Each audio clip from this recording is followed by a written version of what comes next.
তোমরা আমার আগের ভিডিওতে দেখছিলে যে বাবা রসুন বাছছিল। বাবা তো রসুন বাছছে আর এদিকে বাসন মেজে চলে এসেছি চা বানাতে। সকালে তো কিছু একটা খেতে হবে, না হলে তো খিদে পেয়ে যাবে। রান্না করতে করতে তো অনেকটাই দেরি হয়ে যায়। আমি চা বানিয়ে নিয়ে গেছি বাবাকে আর ভাইকে দিতে। মুড়িটা প্রথমেই দিয়ে দিলাম। ভাই আর বাবা ঠাকুমা সবাই এখানে কাজ করছিল, মানে রসুন বাছছিল। আমি হাতে করেই নিয়ে যাচ্ছিলাম, চা মুড়ি একসঙ্গে নিয়ে যেতে পারিনি, তাই একে একে নিয়ে গেলাম। আগে মুড়ি তারপরে চা।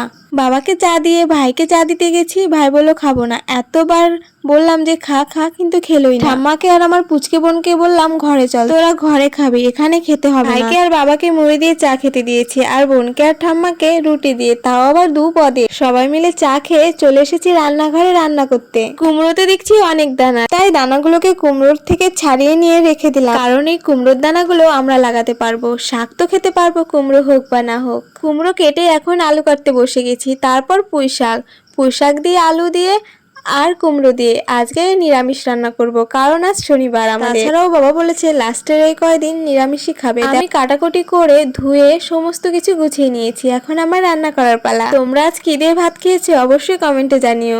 প্রথমে আলু, ডাঁটা আর কুমড়োগুলো ভালো করে ভেজে নিয়েছি, তার উপরে পুঁই শাকগুলো দিয়েছি, পরে ভালো করে কষিয়ে তারপর জল দিয়ে দিয়েছি। আমার নিরামিষ রান্না কমপ্লিট। তারপরে অন্য কিছু রান্না করার পালা।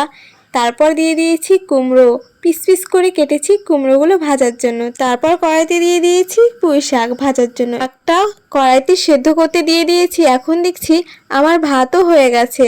তারপর ভাতটা নামিয়ে নিয়েছি। একদিকে শাক হচ্ছিল আর একদিকে ফ্যান গালছিলাম ভাতের। শাক রান্না করে দেখো কড়াইতে দিয়েছি আমের চাটনি রান্না করব। আজকে এইটুকুই রান্না করেছি, আমের চাটনি, শাক ভাজা, কুমড়ো ভাজা আর এই নিরামিষ তরকারিটা।